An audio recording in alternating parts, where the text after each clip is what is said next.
ফাতেমার ঘরে গেলেন, বললেন ও ফাতেমা, আলী কোথায়? আইনা আলী? ফাতেমা বললেন, আব্বা, আপনার জামাই আমার সাথে ঝগড়া করে বের হয়ে গিয়েছে। বিশ্বনবীর চেহারাটা আগুনের গোলার মতো লাল হয়ে গেল। কি বললা ফাতেমা? খবরদার, ভবিষ্যতে কোনোদিন এমন যেন না হয়। তুমি আমার কলিজার টুকরা, নয়নের পুটলি, তো কি হয়েছে? আলী যদি তোমার উপর নাখোশ থাকে, আমার নবীর মেয়ে হওয়ার কারণে জান্নাতে আমি তোমারে কিছু করে দিতে পারবো না রে ফাতেমা। আল্লাহু আকবার। খবরদার, আলীরে কষ্ট দিও না।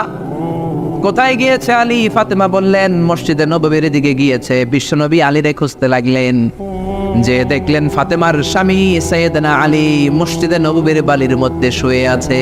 সুবহানাল্লাহ। আমাদের মসজিদে টাইলস আছে না নেই?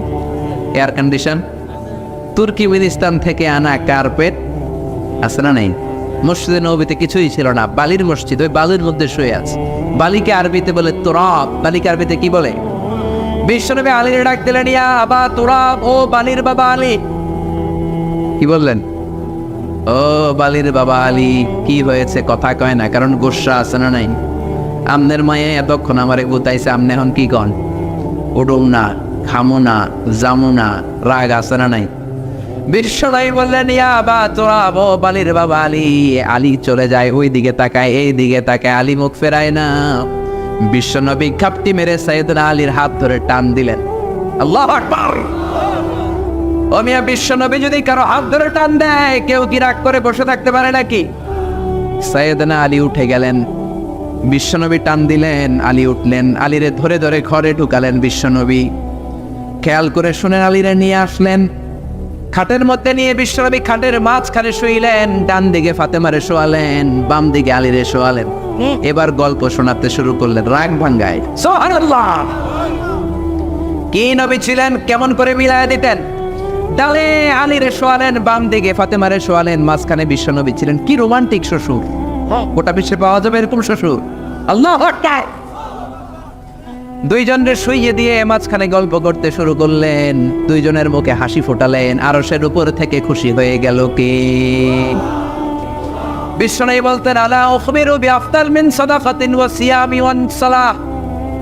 নফল নামাজ, নফল রোজা, নফল যাকাতের চাইতেও বড় একটা আমল আছে রে সাহাবা। ওই আমলটা কি, আমি কি তোমাদের বলবো না? সাহাবারা বললেন, অবশ্যই বলবেন। বিশ্বনবী বললেন, ইসলাহু যাতিল বাইন। দুইজনকে মিলায়া দেওয়া। নামাজের চেয়েও সওয়াব। সারা রাত তাহাজ্জুদ পড়লে যেই সওয়াব, ঝগড়া লাগছে ওদেরকে মিলাই দিলেন ওই সওয়াব। সুবহানাল্লাহ। আরো জোরে সুবহানাল্লাহ। মিলাই দিবেন। শাশুড়ি বউ ঝগড়া লেগেছে, বসেন। বসা হয় না, ঠিক কিনা? শাশুড়ি আর বউ তো ঝগড়া লাগবে। শাশুড়ি এক আমলের, বউ আরেক আমলের। শাশুড়ি এক জেনারেশন, বউ শাশুড়ি এক মাইন্ডেড বউ। এজন্য দুজনকে নিয়ে বসেন, মিলায়া দেন। বিশ্বনবীর কাজ ছিল মিলায়া দেয়া, মিউচুয়াল আন্ডারস্ট্যান্ডিং করা। বিশ্বনবী দুনিয়ায় এসেছেন মিলায়া দেওয়ার জন্য। সুবহানাল্লাহ। আরেকটা ছিল খাজরাজ, আউস আর খাজরাজের মধ্যে যুদ্ধ। 1 যুগ 2 যুগ নয়, 12 যুগ, মানে 120 বছর। কেউ এই যুদ্ধ থামাতে পারে না। বাবা মারা যাওয়ার আগে দিয়ে ছেলেরা কয়, বাবা আমারে কোপাইছিল, তুইও কোপাবি। ওলাই মারার আগে নাতিরে কয়, তুই কোপাবি, ডারে কোপাবি, গিরাই গিরাই কোপাবি। আমাদের 14 গোষ্ঠী কোপাইছে, তোরাও কোপাবি। এই যুদ্ধ যেন না থামে। সবাই কোপা। সবাই কি? এই কোপাকুপি বাংলাদেশেও আছে না নাই? বিশ্ববিদ্যালয়ের হলগুলার ভেতরে আছে না নাই? যারা নামাজ পড়ে, যারা তাহাজ্জুদ গুজার, যারা ইসলামী সাহিত্য পড়ে, যারা কোরআন নিয়ে বসে, এদেরকে কোপায় কি কোপায় না? যেই মেয়েগুলো পর্দা করে, কোরআন শিক্ষার আসর করে, ওই মেয়েগুলোরে গ্রেফতার করে কি করে না? খবরদার, এই মেয়েগুলার কারণেই বাংলার জমিনে রহমতের বৃষ্টি ঝড়ে। ওই তাহাজ্জুদ গুজার ছাত্রগুলোর কারণেই বাংলার জমিনে ধান আর গম ফসল ফলে, ঠিক না? এদেরকে যদি ছেলে বলা হয়, এদেরকে যদি জুলুম করা হয়, বাংলার জমিনে আযাব আর গজব আসতে দেরি হবে। কথা বোঝা যায় না? কঠিন? সহজ না কঠিন? সহজ না কঠিন? 120 বছরের যুদ্ধ। বাবা মারা যাওয়ার আগে ছেলেরা বলে, কোপাবি। কি করবি? পোলায় তার পোলারে কয়, কোপাবি। 120 বছরও যেই যুদ্ধ বন্ধ হয় না। বিশ্বনবী মক্কা থেকে মদিনায় হিজরতে গেলেন। 1 সপ্তাহের মধ্যে আউস আর খাজরাজের 120 বছরের যুদ্ধ বন্ধ করে ভাই ভাই বানিয়ে দিলেন। ভাই ভাই বানিয়ে দিলেন।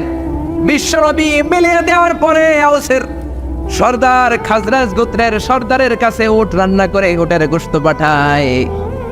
আবার খাজরাজ গোত্রে বিয়ে হলে আউস গোত্রের লোকদের দাওয়াত দেয়। সুবহানাল্লাহ কইবেন না? পাশাকুটো এরকম মারামারি হলে কি করবেন? হুজুর মিলাই দিবেন, পারবেন তো? মিলাই দিবেন, না পারলে আমার ডাকেন, আসবো আমি মিলাই দেব। আমি কি করব?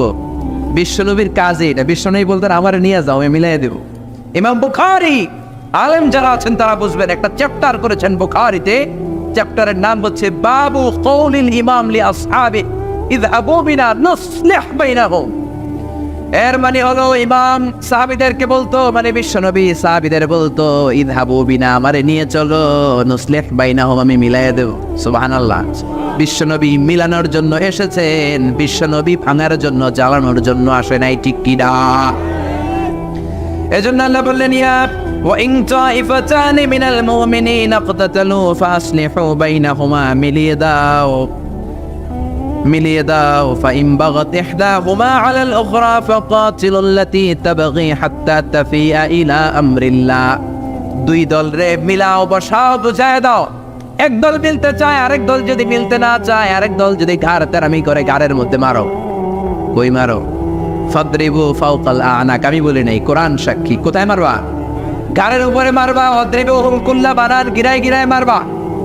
ঘাড়ের উপরে মারো, গিরায় গিরায় মারো। কারণ মাঝে মাঝে সোজা কথায় সোজা আঙ্গুলে ঘি ওঠে। সোজা আঙ্গুলে ঘি ওঠে। সোজা আঙ্গুলে ঘি না উঠলে বাঁকে করার দরকার আছে না নেই? বুঝাইতে চান, বসাই দিলেন, এখনো কথা শোনে না, এবার টান্ডার দরকার আছে না নাই? টান্ডার চেয়ে বড় ওষুধ আর বাংলার জমিনে নাই। চিল্লায় বলে ঠিক কিনা? কোন সরকার সে শান্তি দিতে পারে না, ঠান্ডা করতে পারে না, রাস্তা ক্লিয়ার করতে পারে না। 15 দিনের জন্য যদি সেনা সরকার আসে, আমরা হয়ে যাই সিঙ্গাপুরের নাগরিক, ঠিক কিনা? আমাদের যে আইন মানার মতো লোক গোটা বিশ্বে তখন দ্বিতীয়টা খুঁজে পাওয়া যায় না, জোরে কোন ঠিক কিনা? এজন্য ডান্ডার উপরে কোনো ঔষধ। আল্লাহ বললেন খবরদার, মিলাতে চাও, একদল যদি মিলতে চায়, আরেক দল যদি গাদ্দারি করে, ঘাড়ে মারো। কই মারো?